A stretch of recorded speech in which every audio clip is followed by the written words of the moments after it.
committee members did was to look at one of Dr. Martin Luther King's speeches here in Detroit, particularly the one at Grosse Pointe High School.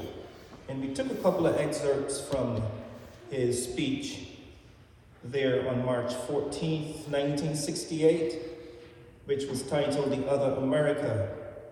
And we looked at the descriptions of the two Americas in which he described in that speech. However, I invite you to go back and read that speech. I have a copy of it. It's about 90 minutes long in presentation.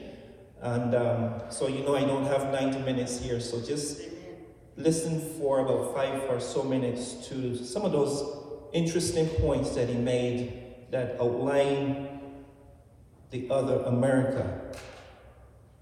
We know that Dr. Martin Luther King's speeches cover several issues relating to the plight of Black people in America. In honor of his birthday, I would like to share with you excerpts from one of his speeches he delivered while here in Detroit at Grosse Pointe High School. From that speech, here are the descriptions of two Americas.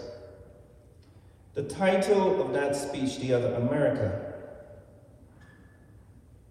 I want to discuss the race problem tonight, and I want to discuss it very honestly.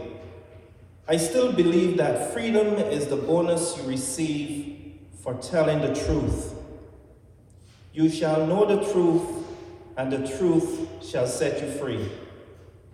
And I do not see how we will ever solve the turbulent problem of race confronting our nation until there is an honest confrontation with it and a willing search for the truth and the willingness to admit the truth when we discover it.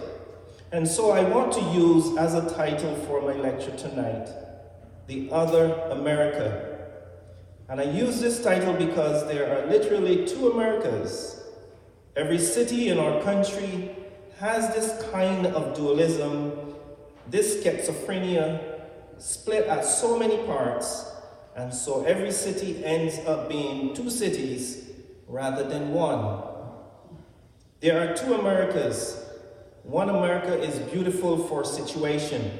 In this America, millions of people have the milk of prosperity and the honey of equality following before them.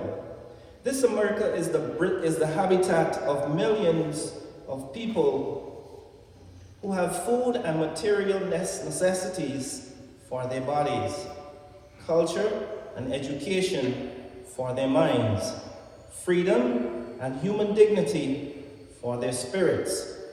In this America, children grow up in the sunlight of opportunity. But there's another America. This other America has a daily ugliness about it that transforms the buoyancy of hope into the fatigue of despair.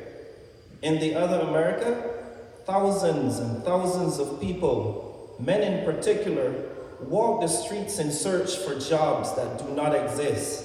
In this other America, millions of people are forced to live in vermin-filled, distressing homing conditions where they do not have the privilege of having wall-to-wall carpeting.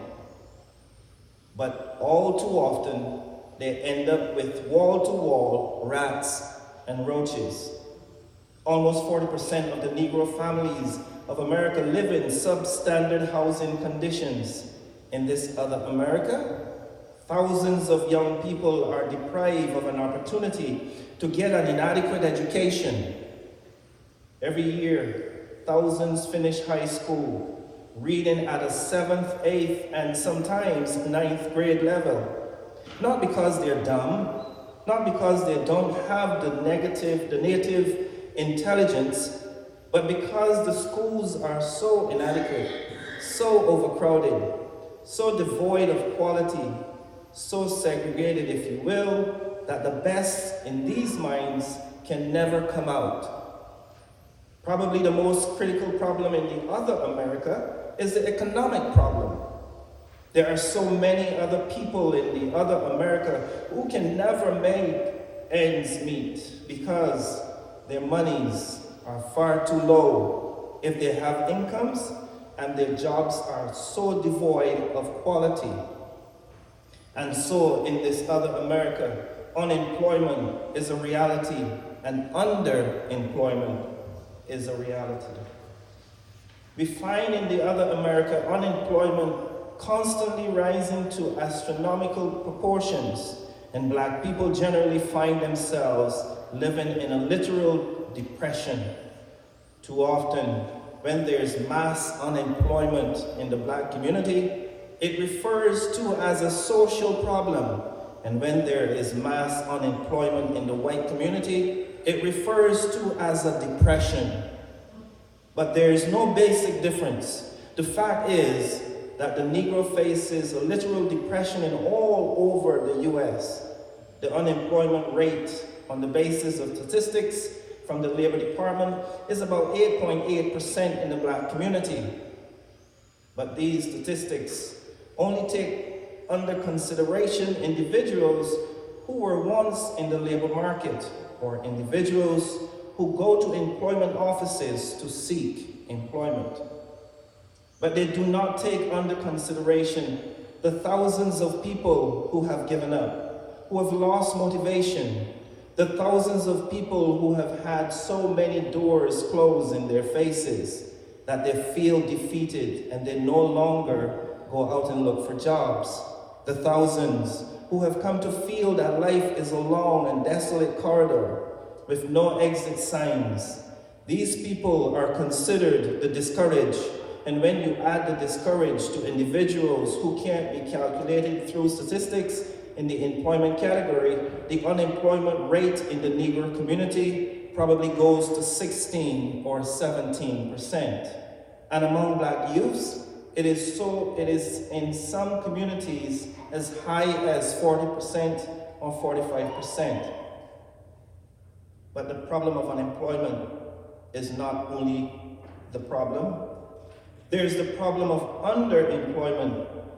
And there are thousands and thousands of, and I would say millions of people in the Negro community who are poverty-stricken, not because they are not working, but because they receive wages so low that they cannot begin to function in the mainstream of the economic life of our nation.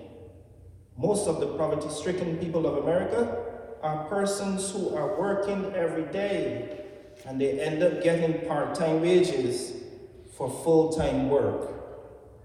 So the vast majority of Negroes in America find themselves perishing on a lonely island of poverty in the midst of a vast ocean of material prosperity. This has caused a great deal of bitterness. It has caused a great deal of agony. It has caused aches and anguish. It has caused great despair, and we have seen the angered expressions of this despair and this bitterness in the violent rebellions that have taken place in cities all over our country. Now I think my views on nonviolence are pretty generally known.